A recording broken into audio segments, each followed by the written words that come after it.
آمنت باللہ صدق اللہ مولانا العظیم وبلغنا رسولہ النبی الکریم ونحن علی ذلک لمن الشاہدین والشاکرین والحمد للہ رب العالمین۔ قرآن پاک کی ایک ایسی آیت کریمہ جس میں 3 باتوں کا حکم دیا گیا۔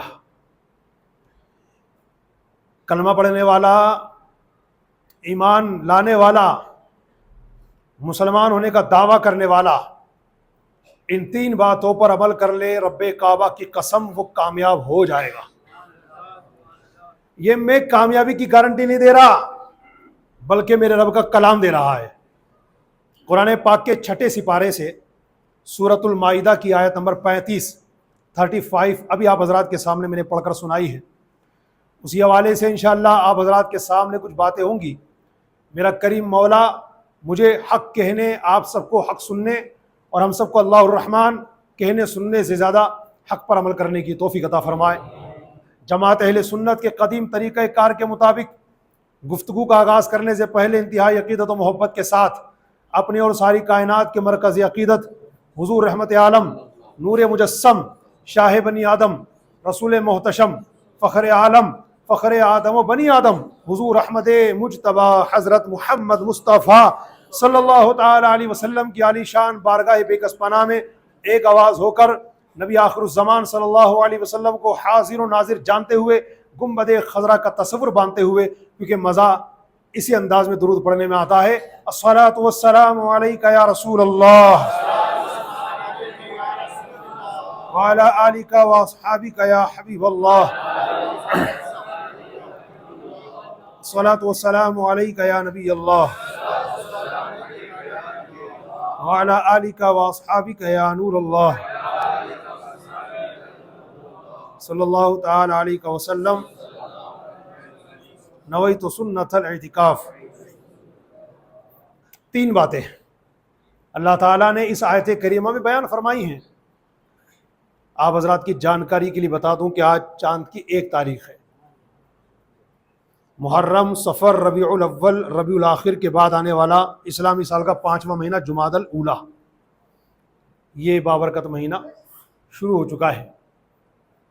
30 چاند ہوا ہے۔ یہ جانکاری میں اس لیے بھی دے رہا ہوں کہ آپ حضرات کی نالج میں رہے، کیونکہ ہمارے اسلامی سال یا اسلامی مہینے کی جب گھڑی آتی ہے ختم ہونے کی تو چاند کے بارے میں ہمارے اختلاف ہو جاتا ہے کہ 29 ہوا کہ 30 ہوا۔ جے پور میں اور جے پور کے ساتھ ساتھ پورے بھارت میں 30 چاند ہوا ہے، جس بیس پر آج پورے انڈیا میں چاند کی 1 تاریخ ہے۔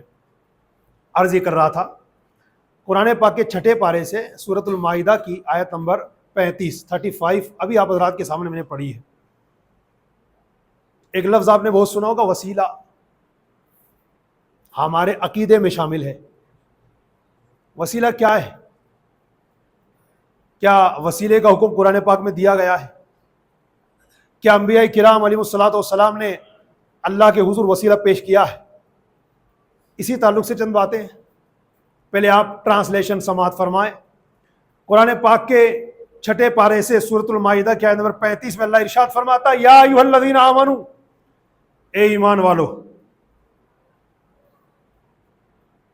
ہم نے اپنے کان دھر لیے، پوری توجہ دے دی، اس لیے کہ اللہ کسی اور سے گفتگو نہیں فرما رہا۔ یا ایھا الذین آمنو،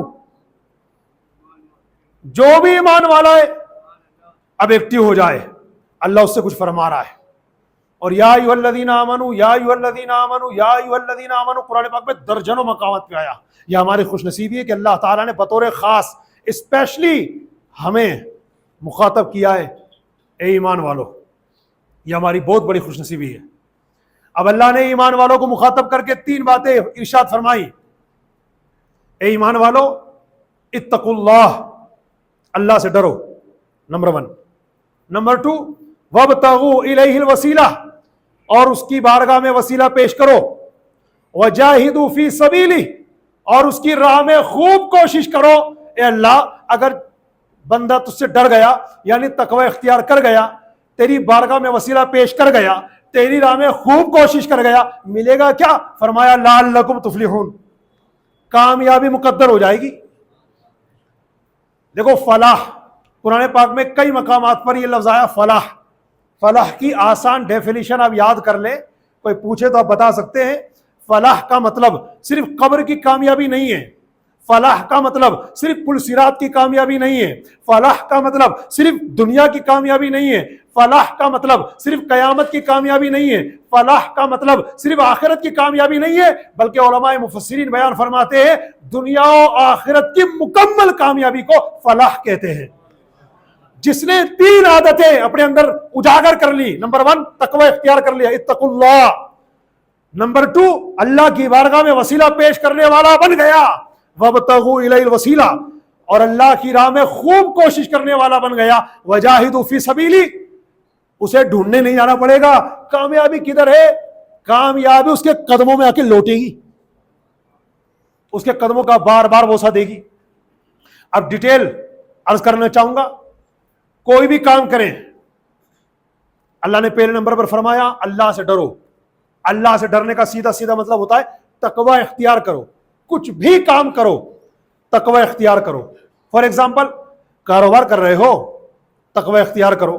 مطلب سودی لین دین سے بچو, جھوٹ بولنے سے بچو, جھوٹی قسمیں کھانے سے بچو, ڈنڈی مار کر سودا چلانے سے بچو, 2 نمبر کا مال 1 نمبر کہہ کر سیل آؤٹ کرنے سے بچو, اپنے بھائیوں کو دھوکہ دینے سے بچو. ان تمام تر معاملات میں تقوی اختیار کر گیا, اس کا بزنس کامیاب ہو گیا. کمزور ایمان والوں کی طرح مت بنو. ارے بھائی جان آج کا زمانہ تو بغیر جھوٹ کے ہو ہی نہیں سکتا. امام صاحب جو تقریر آپ کرتے ہو مسجد میں کھڑے ہو کر, آسان ہے تقریریں کرنا, ہمت ہے تو ہمارے سامنے آ کے بتاؤ مارکیٹ میں, تب آپ کو پتہ چلے گا کہ جھوٹ کے بغیر کام ہوتا ہی نہیں ہے. یہ بات کرنے والا کون ہے مجھ سے؟ کیا بادشاہ ہے کیا کوئی؟ بادشاہ ہے؟ حضرت بادشاہ نہیں ہے, عام سا انسان ہے, اس کے گلی کے کتے بلی بھی نہیں جانتے اس کو, وہ بات کر رہا ہے. یہ حیثیت ہے اس کی.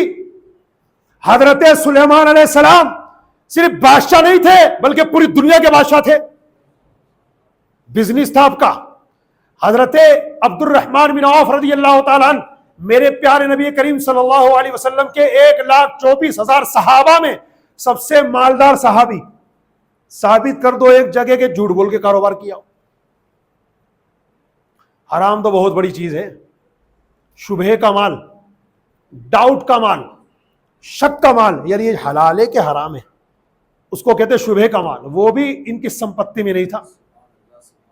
ایسا 100% حلال مال, میرا ایمان مجھے آواز دے رہا ہے حسن رضا, اگر حضرت عبد الرحمن بن عوف رضی اللہ تعالیٰ عنہ کے اس حلال کمائی میں سے 1 درہم کا کروڑواں حصہ میری کمائی میں شامل ہو جائے, میں جنتی بن جاؤں.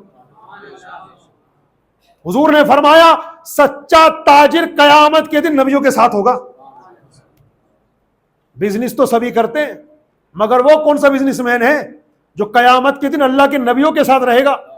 وہ جھوٹ بولنے والا نہیں ہے, وہ ڈنڈی مار کر سودا سیل آؤٹ کرنے والا نہیں ہے, وہ اپنے بھائیوں کو دھوکہ دینے والا نہیں ہے, وہ دودھ میں پانی ملا کر بیچنے والا نہیں ہے, وہ نقلی مال کو اصلی مال کہہ کر سیل آؤٹ کرنے والا نہیں ہے, وہ اوریجنل مال کو ڈپلیکیٹ مال کو اوریجنل کہنے والا نہیں ہے. یہ کون ہے؟ جس کا دعویٰ یہ ہوتا ہے میں 1000 روپے نہ کما کر 1 روپے کا کماؤں گا مگر حلال کا کماؤں گا, کیونکہ اللہ نے برکت حرام میں نہیں رکھی, حلال میں رکھی ہے. اس لیے ہمارے بزرگوں نے پہلے کہہ دیا دیسی گھی کی حرام کی تربتر روٹی سے بہت بہتر ہے سوکھی حلال کی روٹی. تقوی اختیار کیجئے ہر معاملے میں. تقوی 3 باتیں نا, نمبر 1 پہلی چل رہی ڈیٹیل میں بیان کر رہا ہوں. تقوی اختیار کرو. کاروبار کرنا ہے تقوی اختیار کرو, اللہ سے ڈرتے ہوئے کاروبار کرو. تو جو اللہ سے ڈرتے ہوئے کاروبار کرے گا, تقوی اختیار کرتے ہوئے کاروبار کرے گا, وہ زیادہ مال کو نہیں دیکھے گا یار اتنا سا جھوٹ بولوں اتنا سارا مال آ جائے گا. وہ اللہ کی رضا کو دیکھتا ہے کہ ایسا نہ ہو یہ اتنا سا جھوٹ دکھنے والا میرے لیے جہنم میں جانے کا سبب بن جائے, اللہ مجھ سے ناراض ہو جائے. مطلب یہ چھوٹا سا نظر آنے والا گناہ نظر آنے میں تو چھوٹا ہے, مگر کہیں ایسا نہ ہو کہ اسی میں میرے رب کی ناراضی پوشیدہ ہو, میں ہلاک ہو جاؤں, میں تباہ ہو جاؤں, میں برباد ہو جاؤں. نہیں, مجھے حلال کمانا ہے, چاہے آج گھر پر بغیر کمائے چلے جاؤں گا, کل آ کے پھر انشاءاللہ سودا لگاؤں گا، کل کمائی ہو جائے گی، مگر حرام کا انشاءاللہ کبھی نہیں کھاؤں گا۔ ایسے لوگوں کی دعائیں بہت قبول ہوتی ہیں۔ گزشتہ جمعے کو جو حضرات تشریف لائے تھے مسجد میں اپنی سرائے والان میں اور بیان کو توجہ سے سنا تھا، آج بھی بات ان کے ذہنوں میں ہوگی کہ گزشتہ جمعے کو میں نے ایک کتاب کا حوالہ دیا تھا، میرے امام کے والد محترم کی کتاب احسن الویاء لآداب الدعاء، فضائل دعا کے نام سے، جو مکتبۃ المدینہ پر موجود ہے۔ اسی کتاب میں بہت ساری باتیں دعا کے حوالے سے لکھی ہوئی ہیں۔ ایک بات اور بتا دوں، آج دعا کس کی قبول ہوتی ہے اور کس کی قبول نہیں ہوتی، خلاصے کے طور پر والد اعلیٰ حضرت مفتی نقی علی خان قادری رحمت اللہ علیہ اس میں ارشاد فرماتے ہیں، بڑی پیاری باتیں، پتے کی نوٹ کرنے والے نوٹ کر لینا، فرماتے غور سے سننا اور یاد ہو جائے تو جملہ یاد کر لینا، فرماتے دعا کے قبول ہونے میں سب سے پہلی سیڑھی یہ ہے کہ بندہ حلال کمانے والا ہو۔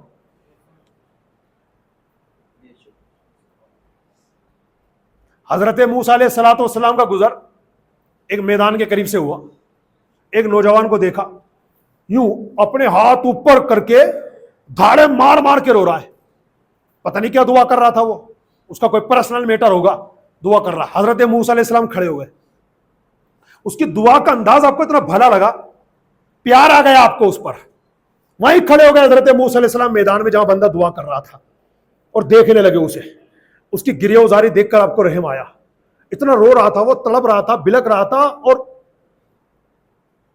آنکھوں سے اشک کا دریا بہ رہا تھا۔ جب بہت دیر ہو گئی دعا مانگتے مانگتے اور دعا کے قبول ہونے کا کوئی نشان نظر نہیں آیا تو حضرت موسیٰ علیہ السلام نے ہاتھ اٹھا دیے اس کے لیے۔ کیا خیال ہے آپ کا؟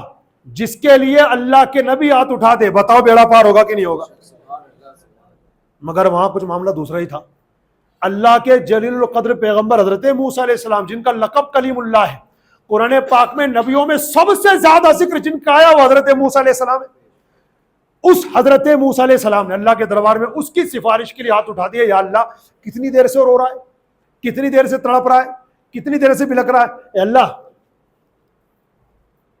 اس کی دعا قبول فرما لے۔ اللہ کا کرم ہو جانا چاہیے تھا نا، اللہ کے نبی نے تو ہاتھ اٹھا دی، ویسے بیڑا پار ہو جانا چاہیے تھا۔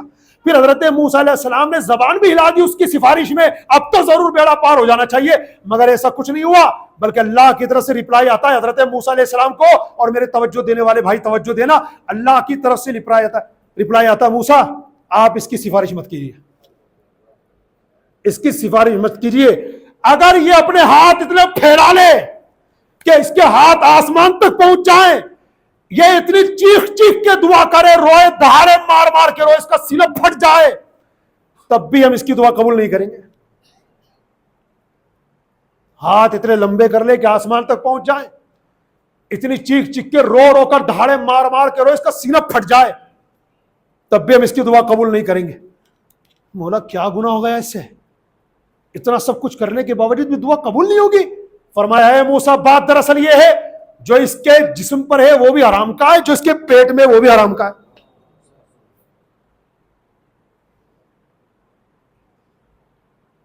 ہم تو یوں آسان سمجھ لیتے ہیں، ارے کیا جاتا ہے یار، سبھی پتنگ بیچ رہے ہیں، میں بیچوں گا تو کیا ہو جائے گا، سبھی پٹاخے بیچ رہے ہیں، غیر ایمان والوں کا تہوار آیا، میرے دوست نے دکان لگائی تھی، کیا ہوگا، اس کو تو کسی نے منع نہیں کیا، اب میں آ کے پھنس جاتا ہوں یار سرائے والان میں، یار دوسرے امام لوگ تو اسی صاف صاف نہیں بولتے، اب نہیں آؤں گا رے یار، یہاں پر میری دکان ہی بند کروا دیں گے یہ تو بھائی صاحب، آپ چلے جائیں گے کسی اور مسجد میں، یہاں نہیں آئیں گے، مجھ سے ناراض ہو جائیں گے، میرا کیا بگڑ گیا بتاؤ؟ لیکن اگر آپ کو میں نے یہ بات صاف صاف لفظوں میں نہیں بتائی اور میں تلوے چاٹتا رہا، آپ کی جی حضوری کرتا رہا اور آپ کو راضی کرنے میں رب کو بھول گیا، کیا آپ راضی رہو گے تو مجھے نذرانہ دو گے، آپ راضی رہو گے تو دعوت پر بلاؤ گے، آپ راضی رہو گے تو ذرا سا میرے حضرت مفتی صاحب ماشاءاللہ امام صاحب کرتے رہو گے، اور میں رب کو بھول جاؤں گا، آخرت کس کی داؤ پہ لگے گی؟ اس لیے میں سب کو راضی نہیں کرنے میں لگوں گا، رب کو راضی کرنے میں لگوں گا انشاءاللہ، اور میرا عقیدہ یہ ہے میرا رب راضی ہو گیا وہ سب کو راضی کر دے گا انشاءاللہ۔ تو میرے بھائیوں کیا کرنا ہے بتاؤ میں؟ میرے حضور علیہ السلام فرماتے قیامت کے دن بندہ تانبے کی دہکتی ہوئی زمین سے اس وقت تک پاؤں نہیں اٹھا سکے گا جب تک ان 5 سوال کے جواب نہیں دے لے گا۔ نمبر 1، عمر کیسے بسر کی؟